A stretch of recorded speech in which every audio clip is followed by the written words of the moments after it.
I am Dr. Nick, the Apostle Paul's messenger in this 21st century world. What message would the Apostle Paul deliver to a 21st century American audience if he were alive today? The author has written an open letter about creation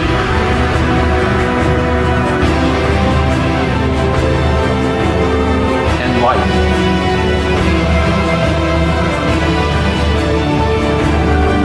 By trusting God in the miracle of new life.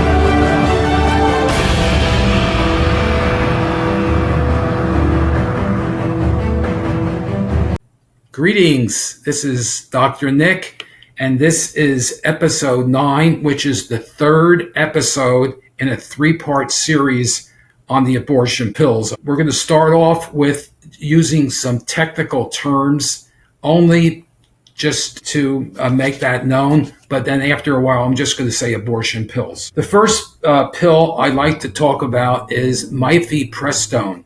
Now this is the first pill that a woman takes. She takes the first pill and then 12 hours later takes the second pill. Mifepristone, what it does is it has receptors in it that its purpose is to destroy the natural flow of progesterone from the woman's body into her uterus to nurture and sustain life for the fetus. So if that natural flow of progesterone is destroyed, and that's what this drug does, captures it and then destroys it, then the child is not going to be nurtured in the way that it should be. Now, there have been situations where people have had second thoughts after taking that first pill, and there have been reversals of the effects of the pill, but you have to take care of that immediately. And there are some places you should look around to find out where they are in your various communities. What happens after this, if there's no intervention and there's no attempt to reverse it, then you take the second pill 12 hours later, and that basically will end the life of the fetus. It can't survive not having the nutrition that it needs. And I just want to read a study that was just published, just so you can just see the seriousness of this situation. It's written by an attorney at law. He is the vice president of Duquesne County Right to Life as well. And what he says is here, this is not part of a national news release. A new study from the Ethics and Public Policy Center, published April 28th, 2025, has found that serious, that's the word he's using, adverse effects from the abortion pill are approximately 22 times more frequent than previously recognized by the Food and Drug Administration. Now, I'm not going to go over the process that took place to approve these pills. That was done in episode 7 and episode 8. I would encourage you to go back. It's very informative and very interesting, but that's not the purpose today. And let me just read on what it says. 1 in 10 women who undergo a Mifepristone abortion experience serious, again the word serious, adverse effects within 45 days of taking the pill. Large, far higher than the rate reported in clinical trials and that are on the drug label. Now, as a result of the mistakes that were made back in 2000 in approving this drug, a lawsuit, and there have been a number of lawsuits, but there's currently a lawsuit directed relating to this news pending in Texas, which attempts to hold the FDA accountable for its mishandling of the approval process for the abortion pill. So the abortion pill was fast-tracked back in 2000, and it's been around, and some of the restrictions that were placed on it in 2000, most of those have been lifted. One of those was that you cannot take this pill beyond 7 weeks from the onset of your last menstrual period. That was extended to 10 weeks. And as a result of those 3 extra weeks, many more chemical abortions were performed. The second pill, now that the child is no longer alive in the woman's uterus. And just think about that. Taking this pill, now you're going to have a dead fetus in your uterus. It's pretty serious that you're carrying around a dead fetus, and I wouldn't think that's a very healthy thing to do. So there's a second pill that is called Misoprostol. It creates contractions to expel the deceased fetus from the uterus. So what it does is the contractions, it softens the uterine wall and the cervix to a point so that the contractions now will push that dead fetus out of the cervix, out through the vagina and into, in this case, your toilet at home. Now, there have been a lot of situations where we've had a lot of bleeding, a lot of hemorrhaging, and that expect that to be part of the process. It's not going to be a clean situation at all. Misoprostol is 4 pills. Now, they're about the size of a quarter. So you can't really just put them in your mouth and consume them that quickly. So what they encourage you to do is to put 2 of the pills on the inside of your cheek on either side. So that's 4 pills. And close your mouth, wait 30 minutes. They should start dissolving and shrinking. And at that point, you can drink some water and you can digest this pill. Now, some women, you have a choice. You can either put them in your cheeks, or you can place the 4 pills in your vagina and then have it dissolve in the vagina. What it does is it softens the cervix and it creates a space for that child to be eliminated. There are some very obvious dangers, though. When this pill was first approved, you would have to have a doctor prescribe it and actually administer the first drug before you took it home.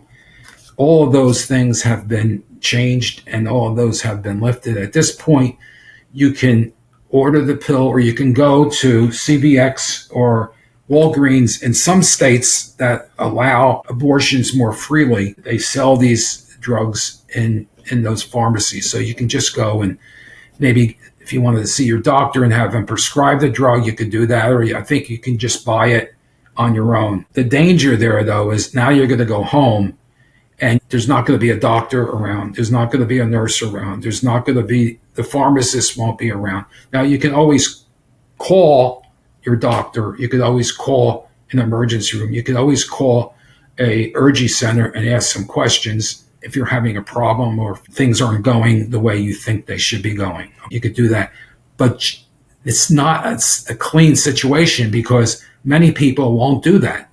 And then you'll end up really being on your own in your home, spending time in your bedroom or in the bathroom, ready to expel this dead fetus. I'm concerned about people not being covered by medical people. I think that's really a very dangerous situation, especially if you're taking this drug to end the life of a living fetus, and then you have this dead fetus in your body. You have to get rid of it. Okay. And what the other thing it doesn't do is it doesn't require that a person has a sonogram.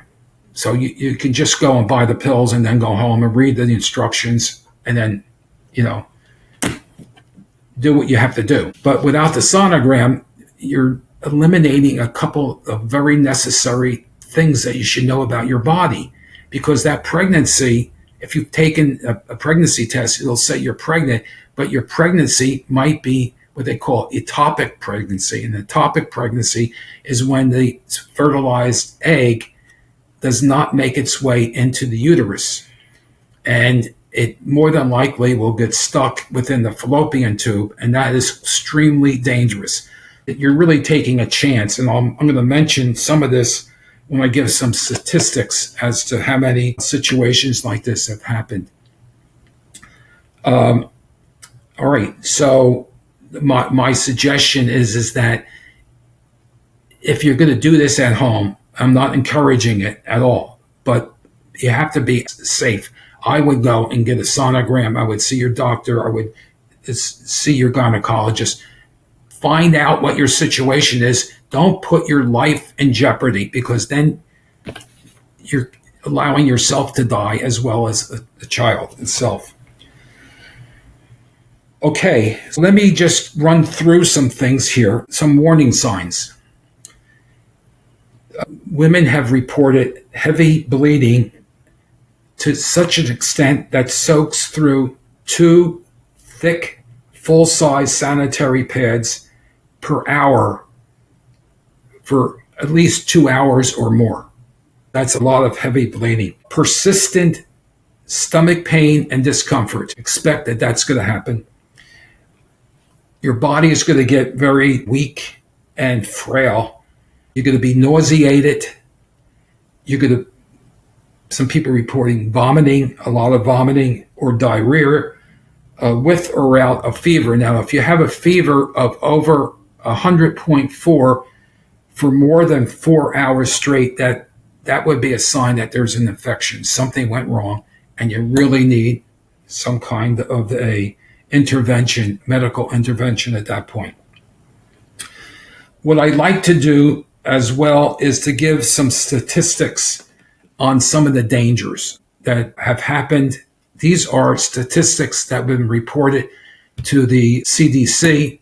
I should mention, though, that these statistics are low for a number of reasons, one of which is that there are states, very high populated states like California, New Jersey, Maryland, and I think Michigan, I'm not totally sure about that do not report their statistics at all to the CDC when it comes to the abortion pill or abortions in general. So we're really missing out on a large population of data that has not been in the system at all. Okay, but I'm going to give some statistics on what we do know, which is inferior. But this is from 2000 when the FDA first approved the drug. The latest statistics that I have are to 2018. How many people have taken this drug and have ended up being hospitalized as a result of it, basically with some of the problems I just mentioned? 1,042 incidences where hospitalization was needed.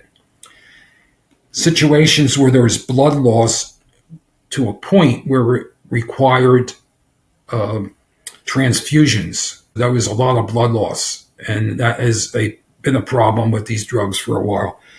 599 cases have been reported where there's had to be transfusions. 412 cases of infection. I'm not sure whether they give another statistics called severe infections.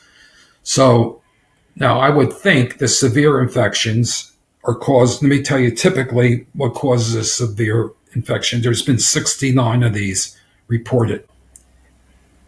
After the contractions are going on and you're eliminating the dead fetus from your body, there's no follow-up as to whether you eliminated everything that was in your uterus. Because if you're in the hospital and this happened, they would do what is called a D&C or a D&E to clean out your uterus. But if you're home and you eliminate the child through your cervix and through your vagina into the toilet, first of all, you're going to see what you just eliminated, which is probably a hard thing to do. And if you didn't clean yourself out properly, what's going to happen is there's going to be tissue left in your uterus that you don't know about. And that can turn into bacteria. It will turn into bacteria, and it gets into your blood system. You can have a serious case of sepsis, which is a very dangerous blood situation where you can actually die from that. I think that's probably what they mean here by severe infections. People that have not had themselves cleaned out properly, and they did have some bacteria infections, which is another danger. If you talk to people that are like Planned Parenthood, they say, well, taking these pills is just as easy as taking Tylenol. And I would say, looking at these statistics, if Tylenol created some of these problems, it wouldn't be on the market. But yeah, these drugs continue to be on the market. They're on the market because it's political. The FDA and certain political people of certain ideologies believe that this is women's health, and therefore we don't want to prevent a woman from having the opportunity to use these drugs. The other thing that has not been mentioned in some of the reports is that there are long-term emotional problems reported by people who have been through this process. Let me add one more thing with the contractions. And this is where I think it's very dangerous. I read about a woman who had 3 normal child deliveries. She went through the delivery process with 3 kids. She got pregnant with the 4th, and she decided to take these 2 pills and to eliminate the child. And she said that the pill that causes contractions, that was more serious than she ever experienced in normal childbirth. So could you imagine a 16-year-old, an 18-year-old, a 22-year-old child, young adult, I should say, who's never been pregnant before, his first pregnancy, they're nervous, they're scared, they don't know what to do, and they go and get these pills, and they're taking a big chance. So I would really encourage anyone that's listening to this, really take this serious. Read about it. Go online and just look up these things before you even think about doing something like this. And also share this with friends, because not everybody's going to see this. Have them come on to this YouTube station and review episode 7, 8, and this is the 9th one. There's 3 episodes on the abortion pill. Please do that. I would encourage our young people to do that and be much more aware of what is happening. Don't listen to the media. Don't listen to Planned Parenthood. They're only going to tell you how good everything is. Even the FDA is compromised. Some of the lawsuits have said that they really reneged on their statutory responsibilities to protect people's lives, and they haven't done that. I'm going to end on a encouraging note. Stay strong in your faith. That's really important. Okay, remember that we're created by a loving God. Be steadfast in telling the truth and in living the truth. There's just too much going on now where there's a lot of lies, false information, distorted information. Don't listen to that stuff. After a while, you start believing it, and some of those have already been proven, and people have admitted that they've lied. Support the sanctity and dignity of every human being that you deal with, including yourself. You and I and your neighbor and the people you work with, your family, all of us have been created by a loving God. We're made in God's image and likeness. There's something uniquely good about us, and holy and sanctified. And because of that, it increases our dignity as a person. So, I'm one of the things I try to do is talk about the sanctity and dignity of the human person. And I would encourage you to know that you are not a mistake. You are not a mistake. I always end up my episodes, my podcast, with that line, is that you're not a mistake, because there was a gentleman that told me that his parents told him he was a mistake, and I told him that God doesn't make mistakes. And if anyone told you you're a mistake or you're not worth it, or don't believe it. You are not a mistake. You're a part of God's great creation, and he loves you. And thank you for listening. God bless. So thanks for joining me today on Dr. Nick, the Apostle Paul's messenger. I hope this message touches your heart and gives you something to consider. If you enjoyed this episode, subscribe so you never miss a conversation, and click that bell. That's important, okay? And if you found value in today's discussion, please share it with your friends who might need to hear it. I'd love to hear your thoughts as well. So connect with me by emailing me at drnick, it's Dr. Nick, drnick, Apostle Paul's Messenger @gmail.com. Send in your questions and let's keep this conversation moving.